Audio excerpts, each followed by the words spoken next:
Ce samedi 24 décembre, TF1 diffusait le documentaire Miss France, dans les secrets du concours dans lequel de nombreuses Miss France se sont livrées sur leur année de règne et ont partagé de nombreuses anecdotes hilarantes. Le 31 décembre 1986, l'élection de Miss France se fait en direct pour la toute première fois à la télévision sur la chaîne France Région 3.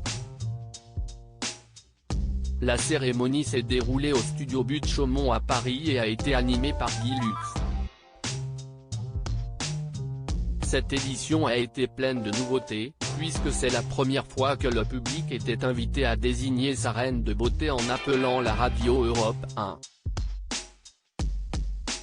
Pendant cette soirée exceptionnelle, c'est Nathalie Marquet qui a été élue Miss France 1987, faisant d'elle la 57e à obtenir ce titre en France. Dans un documentaire inédit retraçant le parcours des Miss France et les coulisses de la compétition, Miss France, dans les secrets du concours diffusé ce samedi 24 décembre à 16h10 sur TF1, Nathalie Marquet dévoile les drôles d'objets qu'elle a reçus pendant son année de règne. Je recevais plein d'eux. Nathalie Marquet, la femme de l'animateur Jean-Pierre Pernaut décédé en mars 2022 des suites d'un cancer du poumon, partage plusieurs anecdotes de son année de règne dans le documentaire inédit proposé par TF1.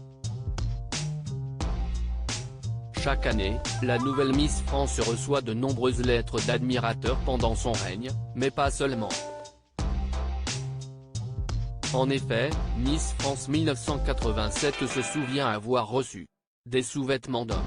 Je recevais plein de photos d'hommes habillés en costume, en maillot de bain, mais j'en ai jamais eu à poil, heureusement.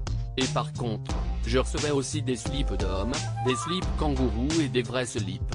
À l'époque, c'était joli, mais bon, raconte-t-elle en rigolant. Avant de conclure, non, c'est très surprenant.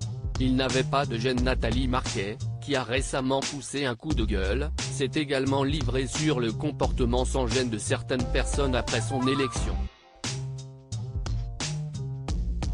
J'étais la première Miss France à la télévision.